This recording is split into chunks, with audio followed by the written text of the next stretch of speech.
Hey YouTube, it's SoulPrime13 with another video review. This time we are going to be looking at the baiwei baiwei Toys Studio Series Revenge of the Fallen Megatron knockoff. From what I understand, the majority of this figure is the same as the actual Studio Series toy. Just they added a couple extra bits and a face swapping gimmick. But other than that, I do believe that the base toy is essentially the same as far as engineering and design goes. But yeah, here we have our box. We got a nice rendition of the CGI model there on the front. Nothing on the top. The sides just continue that image.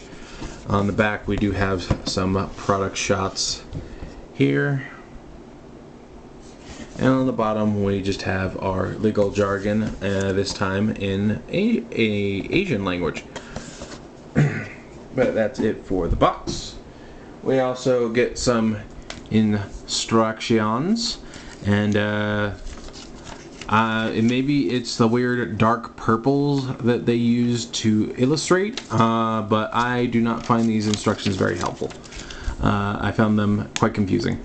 Eventually I just put them down and tried to figure it out myself, which I was able to. But yeah, there's that. Sorry, my throat's all stuffed up today. But here we have the figure. We'll get a look in here at him. And let me just move that around a little bit. He comes packaged with his regular head, but here we have his battle damaged head. You can see his eyes kind of hanging out there, and he's got a big gap.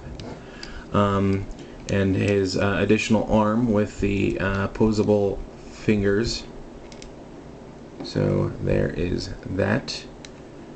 And you can transform him with these equipped. They do fit. There is a big slot here on the back for when you have the cannon arm equipped, because that's actually what it comes with, both out of the box, and I believe that's how the original is made. I'm pretty sure they don't include extra arms with the original figures, but just to switch it out is just a mushroom peg. So you just want to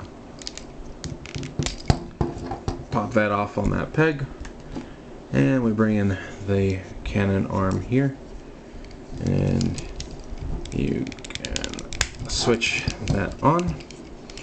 And you can't switch it with this arm, unfortunately, because here the peg is actually on the shoulder, not the arm. So you can't have two, or you can't have the cannon and the posable fingers. You gotta have these weird rubbery ones. But it is what it is. Yeah, there's that. And as far as the face swapping gimmick goes, you just kind of want to pull on his head.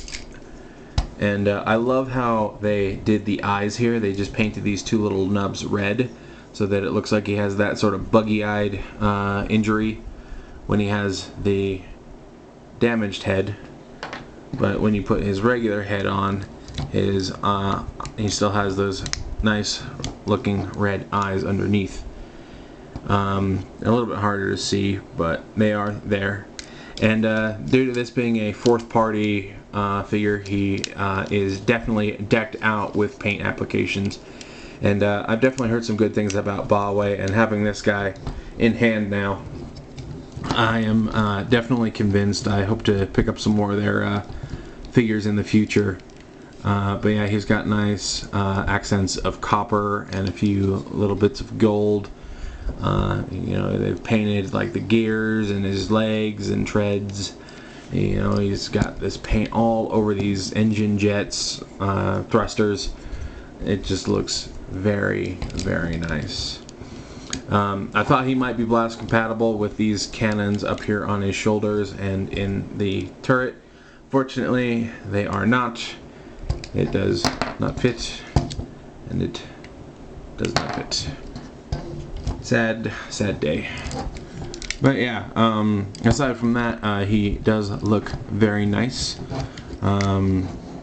As far as articulation goes, his head is on a hinge here, and the actual head sculpt is on a ball joint, so you can get plenty of movement and even look straight up. His fingers on this hand are just on hinges, so they can move side to side. He does have over 90 degrees of elbow on this arm. He can do a full 360, and his shoulder can come up that far to the side. Same shoulder joint here, 360. It can come out that far. He does have more than 90 at the elbow, yet again, and he does have this flip out claw, which is made out of a softer plastic. These cannons are just on hinges. They can move all the way back like so. And then as far as the legs go, they are on multiple joints. That's not actually supposed to come out like that, but he can kick about this far forward and about straight back, and you can do the splits. I'm not sure if he is counted as having a knee. I mean, you can move it around on this double hinge, but that's mostly supposed to be for transformation. But yeah, he does have this joint bit here. These toes can splay out to the side pretty far if you want them to. Technically this heel does move, but again, that's more for transformation.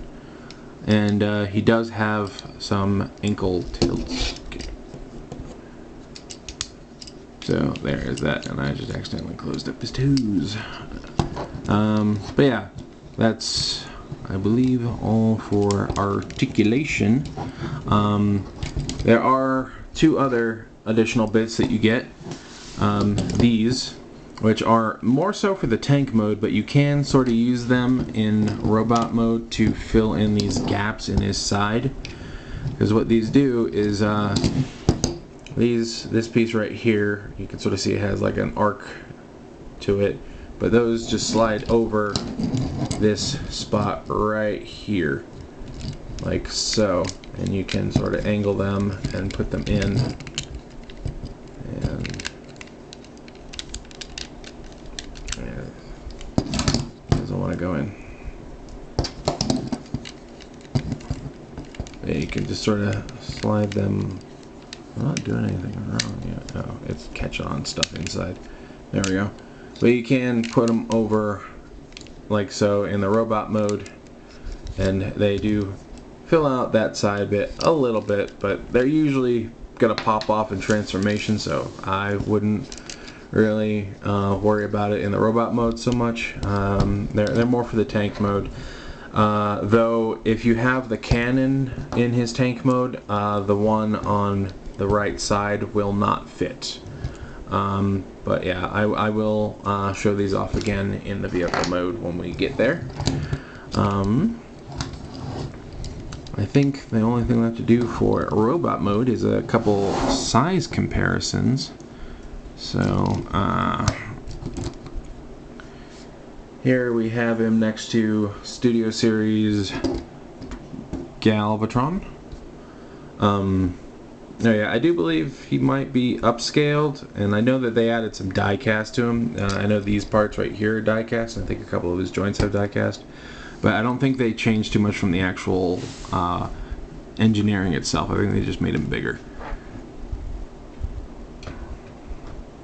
Here he is next to the 07 movie Studio Series Megatron.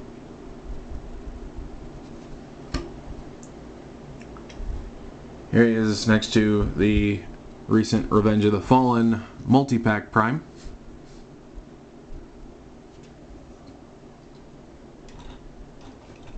So yeah, that's what we got for size comparisons. But I think that's about it for right now. We'll just go ahead and move on to the transformation sequence. So first thing we want to do, sorry, I caught the little bits on my arm sleeve. We want to close up his toes like so. Then we're gonna come here to the shoulders and unpeg them from the back, and we're gonna bring this whole assembly back and just unfold this whole top of the tank like so. Then we're just going to sort of move this on a double hinge to give us some clearance, and we're going to rotate the shoulders all the way in and under the tank. And I'm pretty sure there's, yeah, so there is a tab right here on this arm, right here, and that will go into this slot right here, right here. So we want to just orient that accordingly.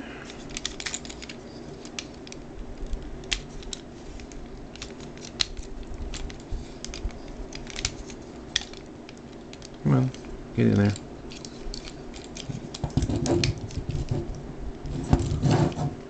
Okay. Then we want to do the same for the other side. Bring that whole shoulder assembly in. I'm pretty sure there's a certain way to orient this arm, but I want to make sure I do it right. Okay, yeah, you want it facing this way because there is a slot right here above the cannon and the tab right here. Right there.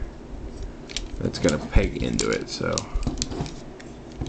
bring this in and just sort of wiggle this in,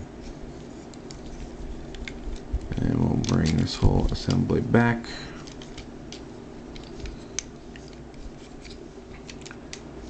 And let's see, is it lined up? Is it lined up? Make sure it's all lined up. There we go. And there's also another tab right here that will peg into his shoulder.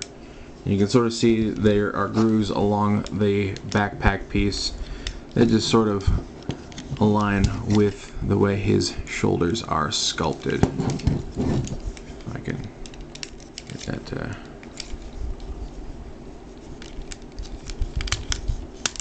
there we go. Yeah, you can sort of see how it all clasps together here. But there we have the main upper body. And then the head you can just rotate straight up like so.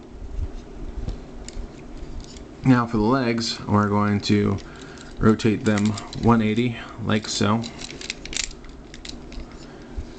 And because you want these grooves here to line up. Next we're going to extend these tread pieces, and then we're going to fold this heel piece so that it is straight like so. And then you can fold this knee pad down. Get that out of the way. Let's see. Then we're going to bring this piece, we're going to fold down, and this we bring up here and rotate this soft piece out like so. Then we're gonna, oh yeah, we should also bring the hip pieces out like so. Now this tab right here is going to peg in to that heel piece that we moved. There's a little slot right here, like in the corner of it. You just want to make sure that that's all lined up, and it might take a little fiddling, but it will go in there.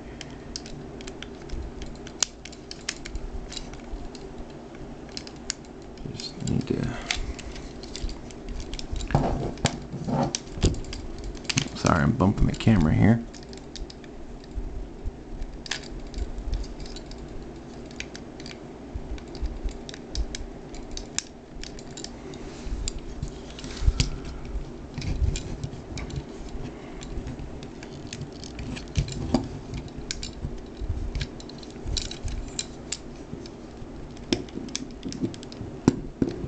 come on, get in there.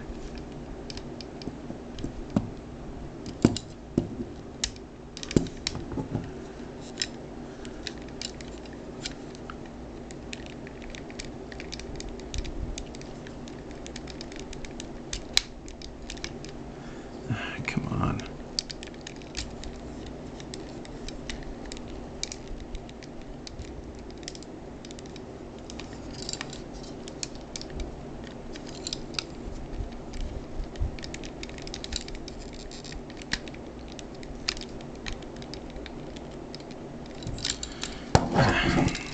This is the most annoying part of the transformation, is getting this stupid tab to cooperate and line up.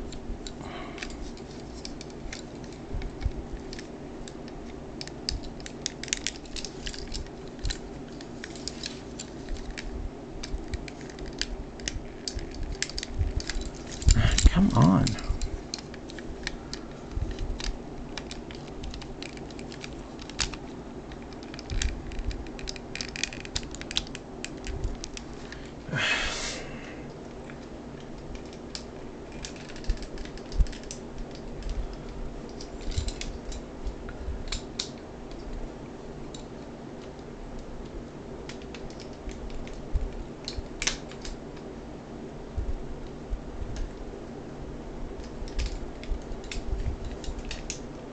Okay, after some fiddling, there we go, and it should look a bit something like this.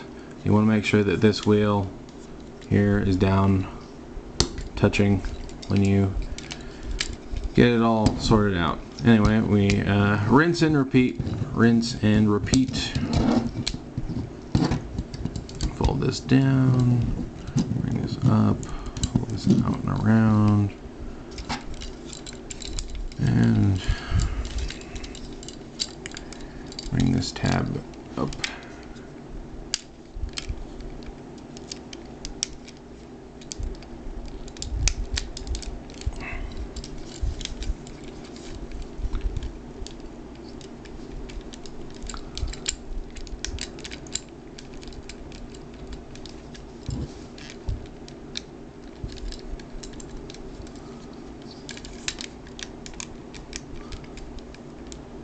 It's not actually in, though. I don't know why this one tab does not like to cooperate. It's the only annoying part, but it's also the only thing keeping the legs attached to the sides.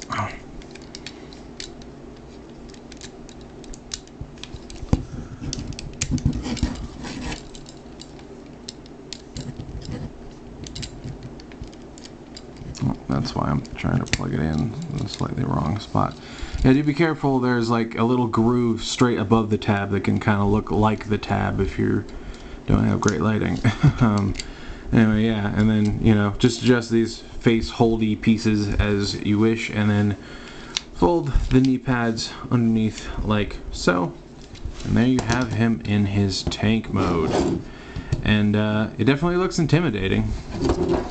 He does very much suffer from type 1 VHS. Hi, how you doing? And technically type 2. And his hands are just kind of like right here. Hand and claw. Visual claw syndrome. But yeah, overall it is a nice looking tank, especially with all those extra little paint details. They do quite make things that much prettier. As far as rolling, not really. Over the camera here. It's more of a sliding / grinding across my table. You know, he's just got these little, yeah, they don't even really roll very well on their own. But yeah, they are there, so make of that what you will. Oh, I forgot to fold that down. Crap. I'm gonna do it without.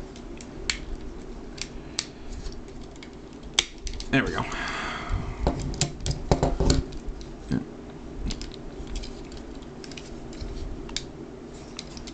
Okay, yeah. But yeah, that's his tank mode. So let's get a couple more size comparisons here. Hey, Soul Editing here. Totally forgot to mention the little wing pieces for the tank mode. Again, they don't really fit over the cannon. You can sort of see how it comes much further out on the cannon side.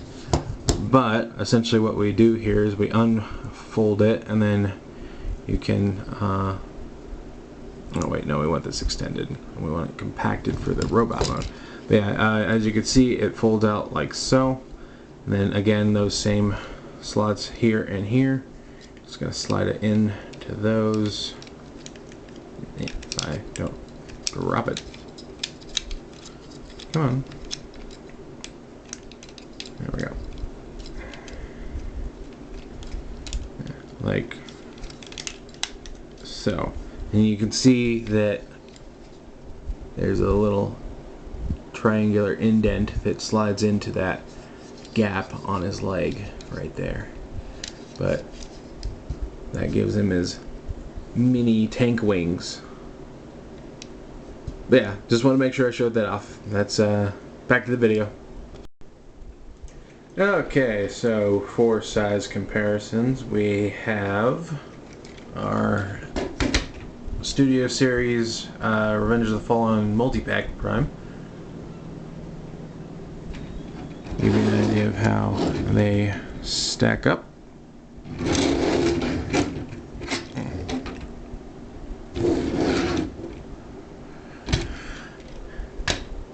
And here we have it with the 07 movie Studio Series multi-pack Megatron.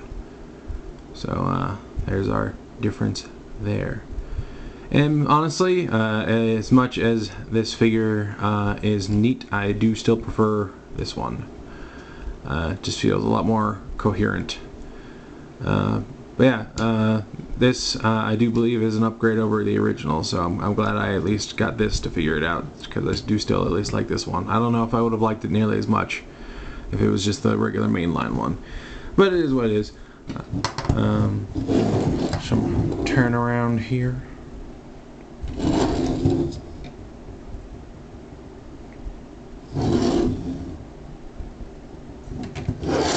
But yeah, there's that.